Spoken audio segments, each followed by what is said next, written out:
There are lots of different kinds of toys in the world. Big toys, little toys, toys for girls, toys for boys. Some are high-tech and need to be recharged and synced. Others are very simple and just need a little love. But the one thing all toys have in common is a dream: to be a Christmas present. There is nothing greater in the whole wide world for a toy than to be someone's Christmas present. And the same was true of Miss Ella Funt, a little purple elephant who lived in a toy store somewhere in America. She used to have wonderful dreams about being inside a beautifully wrapped gift box, until a little girl or boy would tear away the paper, and their face would light up, and they'd put their arms around Ella, and it was her very favorite dream. One day, a man with a mustache came to the store to do his Christmas shopping.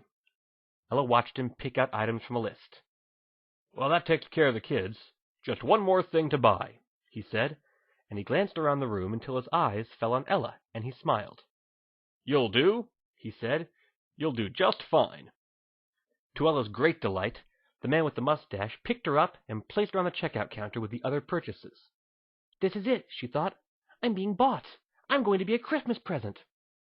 The man with the mustache paid for his items, but when the clerk was bagging them up, he said, "Don't bother putting the elephant in a bag." Huh? What does that mean? Well, Ella found out soon enough. A moment later, the man with the mustache was carrying Ella and the other toys he had bought to the door. But before he walked out, he held Ella over a big cardboard box and dropped her in. Then he just walked away. She wanted to yell out, "Hey, come back here! Don't leave me!" But of course she couldn't. When it was too late, the man was gone and Ella would never see him again. Ella looked around the box she was trapped in. It was full of other toys and games, all of which she'd seen people buy, but apparently they'd all just dropped them in this box on their way out the door. None of it made any sense, so she turned to a nervous young teddy bear and asked, "What's going on? Where are we?"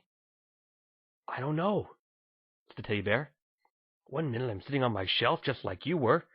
Then some lady buys me and I think I'm going to be someone's Christmas present. Then she drops me in here and walks away." "What's going to become of us?" asked Ella. "I wish I knew."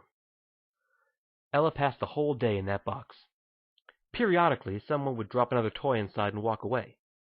And just when the store was about to close, a couple of men came and picked the box up.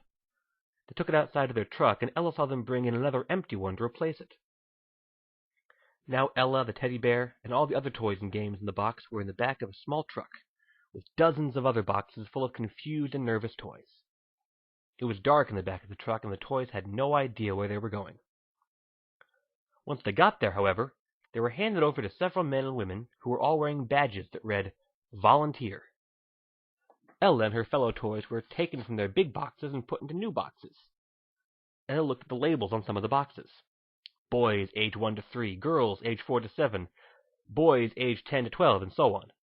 She was dropped in the girls age 4 to 7 bin, though she still had no idea what was going on. The very next day, a young man and woman came to this strange place and were looking through the bins. "Here's one," said the man to the woman. "Girls 4 to 7. I bet we can find something for Cassie in here." The man and woman walked over to the box.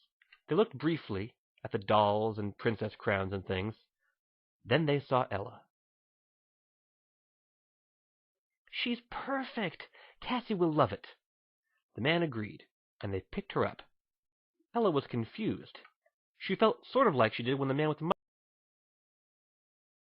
but that hadn't exactly worked out the way she had expected it to. Well, don't worry about Miss Ella Funt any more, because everything worked out from that point on. Ella was taken home by the nice young couple, put into a box, wrapped up, and placed under a tree. And a few days later, on Christmas morning, the box was opened, and the first thing Ella saw was the glowing face of a little girl. "Oh, it's an elephant!" she cried, and she squeezed Ella so tight she thought her little head might explode. She didn't quite know how she'd gotten here, but it didn't matter, because she was finally where she was supposed to be. She was home. She was a Christmas present. "What are you thinking about?" Cassie's mother asked the father a little later that day. "I was thinking about those toys," said Cassie's father. "Take the elephant, for example. Think about it. Someone we'll never even meet bought that toy just to give it away. And now look how happy it's making our little girl. I know. Whoever he is, I wish I could thank him. And all the volunteers who help out with Toys for Tots every year. I hope they know how much their work means to people like us." If Ella heard any of this, she didn't particularly care. All she cared about was that her dream had come true, and she was being loved by a little girl on Christmas Day. And that's not bad for a little purple elephant.